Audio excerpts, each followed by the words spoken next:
Hey guys, how are you? Simplifying Indian polity की हमारी SIP series चल रही है और हम पहुंच गए हैं चार्टर एक्ट 1833 में। तो सबसे पहले हम ये बात कर लें कि अभी तक स्टोरी चल क्या रही है। 1773 में सबसे पहला लॉ आया जिसमें वॉरेन हेस्टिंग्स को गवर्नर ऑफ बंगाल से गवर्नर जनरल ऑफ बंगाल बना दिया और बॉम्बे और मद्रास प्रेसिडेंसी को सबऑर्डिनेट बना दिया। साथ ही साथ उसके बाद पिट्स इंडिया एक्ट आने वाला था, लेकिन उससे पहले एक रोहिल्ला वॉर डिक्लेयर कर दी इन्होंने 1774 में।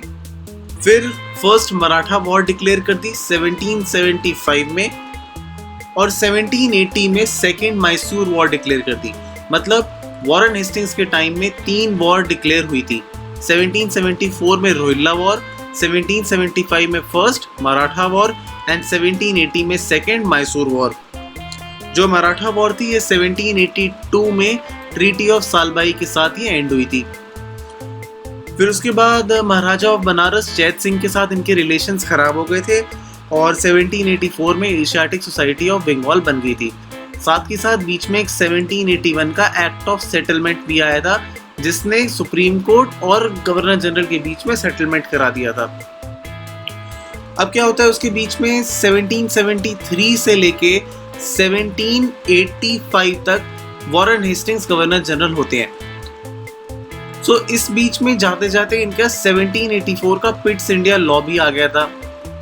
जो पिट्स इंडिया एक नाम रखा था विलियम पिट के, जो थे ब्रिटिश प्राइम मिनिस्टर उस टाइम पे, जिसमें फर्स्ट टाइम कहा था कि ये ब्रिटिश पोजेशंस हैं इंडिया में।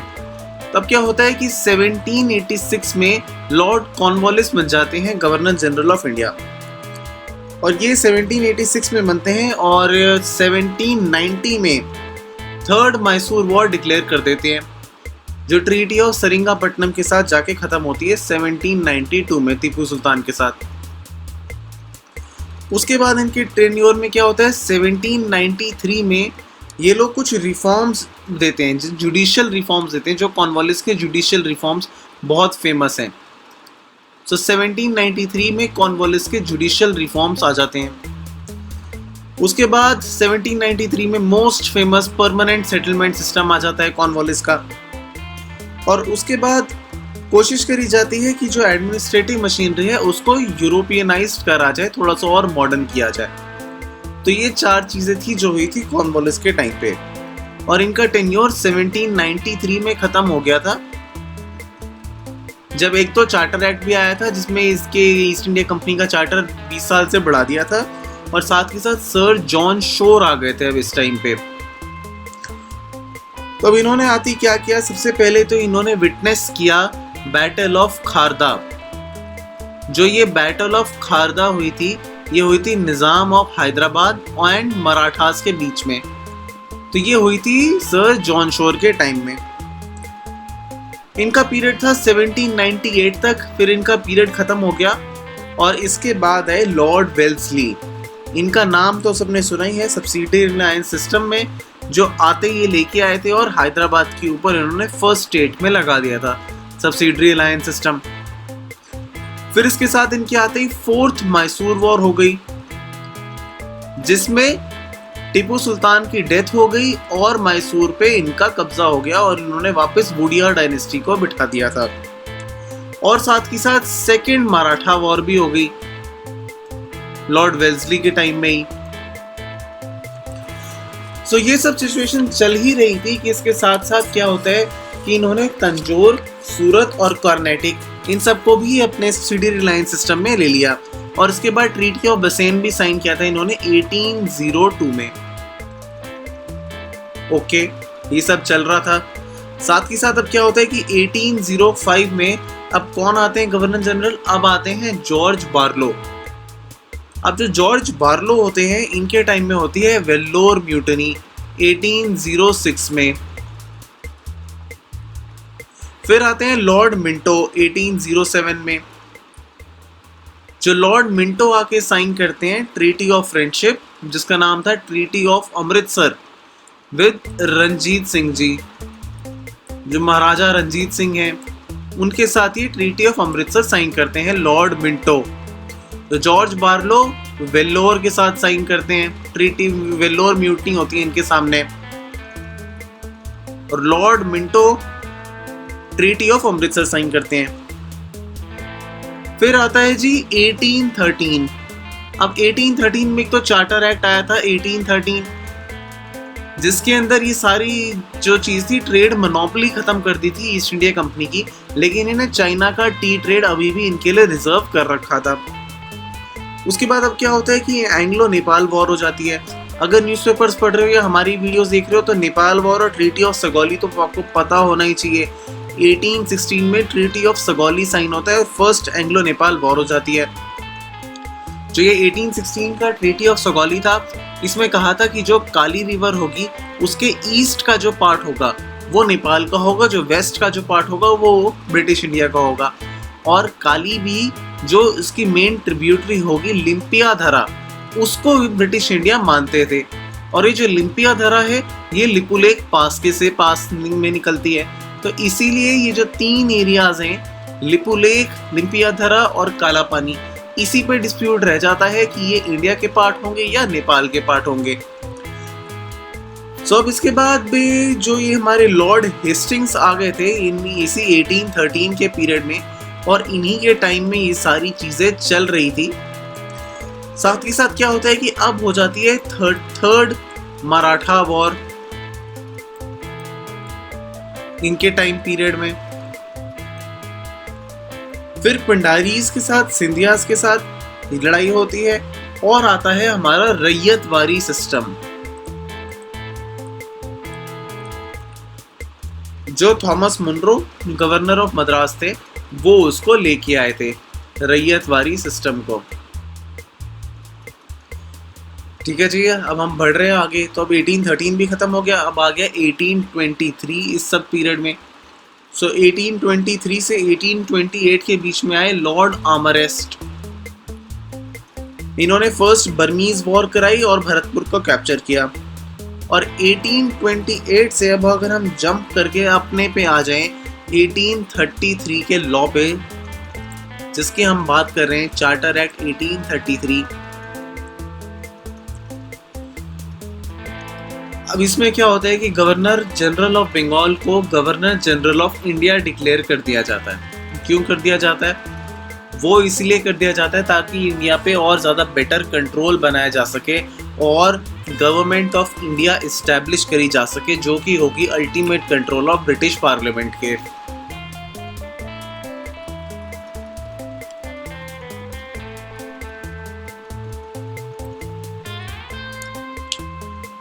जो गवर्नर्स ऑफ बॉम्बे और मद्रास थे उनको कम्प्लीटली सबऑर्डिनेट कर दिया, और यहाँ तक कि उनकी लेजिस्लेटिव पावर्स भी उनसे छीन ली गई। फिर जैसा हमने देखा था कि ईस्ट इंडिया कंपनी को ट्रेड चाइना के लिए मोनोपोली दे रखी थी, इनकी ट्रेड की वो भी खत्म कर दी। साथ ही साथ ईस्ट इंडिया कंपनी को एक कमर्शियल बॉडी ही खत्म कर दिया। मतलब अब east India company commercial body नहीं होगी। पर ये तो ठीक है, इसका मतलब क्या है? इसका मतलब ये है कि अब ईस्ट इंडिया कंपनी कोई भी ट्रेड नहीं करेगी। तो ट्रेड करेगा कौन? फिर ट्रेड करेंगे ब्रिटिश मर्चेंट्स, वो डायरेक्ट आएंगे, ट्रेड करेंगे। ईस्ट इंडिया कंपनी के पास जो ट्रेडिंग राइट्स थे वो खत्म हो गया है। तो अब ईस्ट इंडिया कंपनी करेगी क्या? ईस्ट इंडिया कंपनी एडमिनिस्ट्रेशन करेगी। जो अभी हमने देखा था लॉर्ड वेल्सली ने जो इतनी सारी टेरिटरीज इन्होंने एक्वायर करी थी सब्सिडरी अलायंस के अंदर, उसको मैनेज कौन करेगा? उसको मैनेज करेगी ईस्ट इंडिया कंपनी। अब जिसके बोर्ड ऑफ कंट्रोल और कोर्ट ऑफ डायरेक्टर्स ये सब रहेंगे।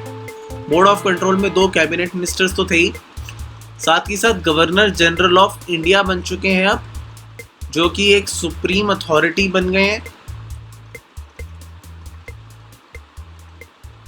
जस्टिस एडमिनिस्ट्रेट करने के लिए एक सुप्रीम कोर्ट भी है जो 1773 के लॉ ने बनाया था। और अब ये भी कर दिया कि 1833 के पहले के जो भी लॉज होंगे हम उन्हें कहेंगे रेगुलेशंस, जैसे रेगुलेटिंग एक्ट ऑफ 1773। लेकिन अब जो लॉ बनेंगे हम उन्हें कहेंगे एक्ट्स। इसका क्या मतलब है? इसका मतलब ये है कि ब्रिटिश पार्लियामेंट बहुत इंटरेस्ट ले रहा है इंडियन अफेयर्स में।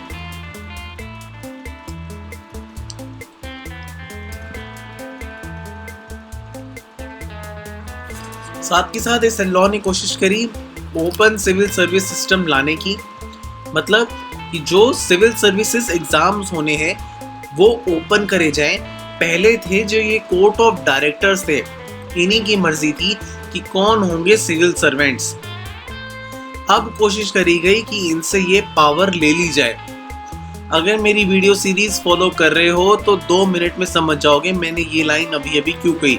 नहीं समझ आया तो 1773 वाली वीडियो देखना और इसको देखना, इस वाली वीडियो को, दोनों को मैंने लिंक किया हुआ है सिविल सर्विस वाले प्लेटफॉर्म पे।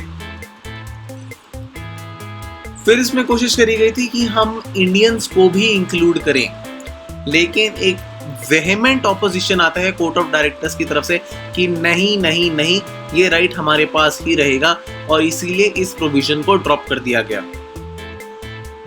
तो दोस्तों अब आपके लिए क्वेश्चन नंबर 1 प्रीलिम्स के पॉइंट ऑफ व्यू से, प्रीलिम्स का क्वेश्चन फ्रॉम दिस वीडियो जो आपने मुझे कमेंट सेक्शन में बताना है वो ये है कि विच लॉ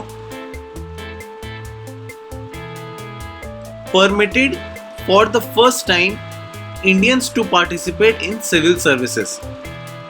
तो आपकी ऑप्शन है charter act of 1813, option B है चार्टर एक्ट 1833, ऑप्शन सी है चार्टर एक्ट 1853, या ऑप्शन डी है चार्टर एक्ट 1873। तो ये सब आपके लिए 4 ऑप्शन है। क्वेश्चन फिर से रिपीट कर रहा हूं कि which law introduced open civil services for Indians for the first time. Charter act 1813, charter act 1833, charter act 1853 और चार्टर एक्ट 1873। कमेंट्स में बताओ, जो करेक्ट होगा मैं उसको एक हार्ट दूंगा। अब आपके लिए इसमें मेंस का क्वेश्चन आता है, जो आपके लिए मेंस का क्वेश्चन इस टॉपिक से निकलता है वो आपके लिए निकलता है कि British parliament tried to introduce Indians into the main stream administration before the revolt of 1857 broke out but they were unable to do so. Comment, मतलब फिर से रिपीट कर रहा हूं, मैंने कहा British parliament tried to introduce Indians into administration before 1857 revolt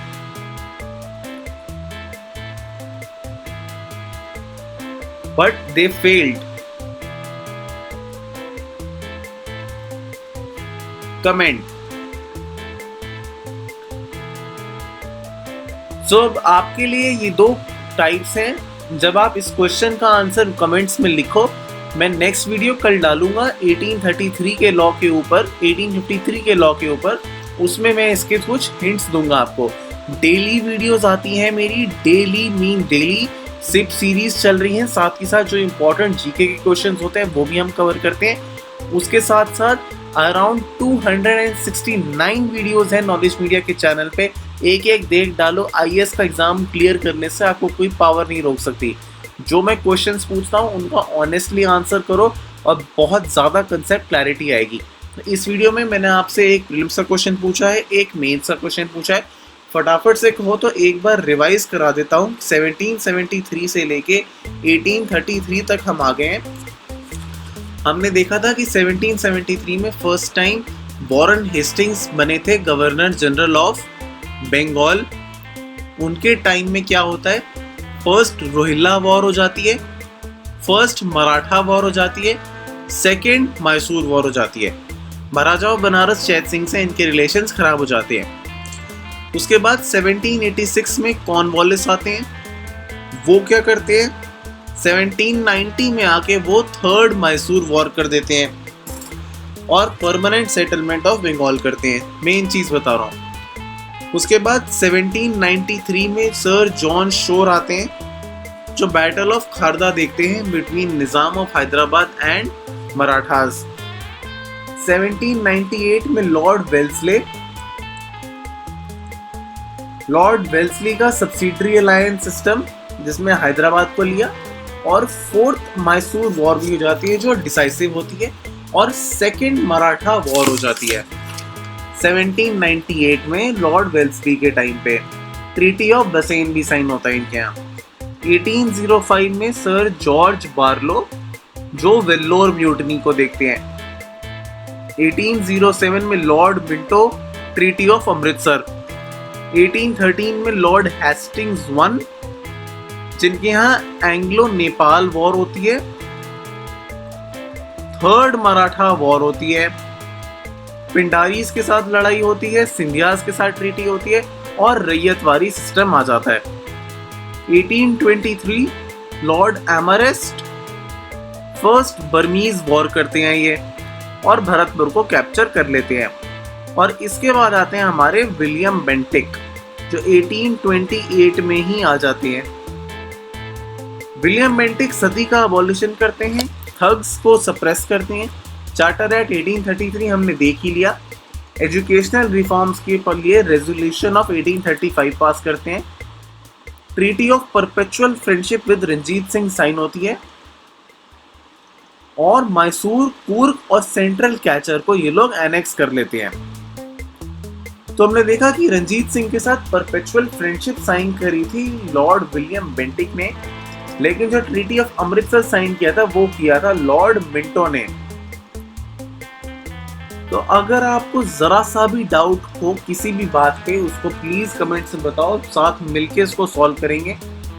जहां तक वॉर्स की बात है, 1773 में वॉरेन हेस्टिंग्स के साथ, 74 में रोहिल्ला वॉर, 75 में फर्स्ट मराठा वॉर, 76 में सेकेंड मैसूर वॉर, कॉर्नवालिस के लिए third Mysore war, John Shore के लिए बैटल ऑफ खारदा, वेल्सली में फोर्थ मैसूर वॉर, और सेकेंड मराठा वॉर। इसका मतलब अगर मैं बताऊं, जो फर्स्ट मराठा वॉर हुई थी वो वॉरेन हेस्टिंग्स में हुई थी, सेकेंड मराठा वॉर वेल्सली के लिए हुई थी, और थर्ड मराठा वॉर आप मुझे बताइए किसके साथ हुई थी? ये हुई थी लॉर्ड हेस्टिंग्स के लिए।